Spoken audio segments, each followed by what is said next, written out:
بسم الله الرحمن الرحيم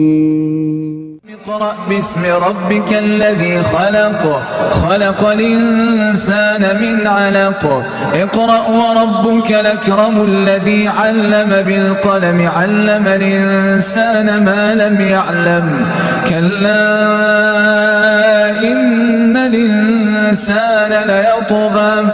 أن رآه استغنى إن إلى ربك الرجعى أرأيت الذي ينهى عبدا إذا صلى أرأيت إن كان على الهدى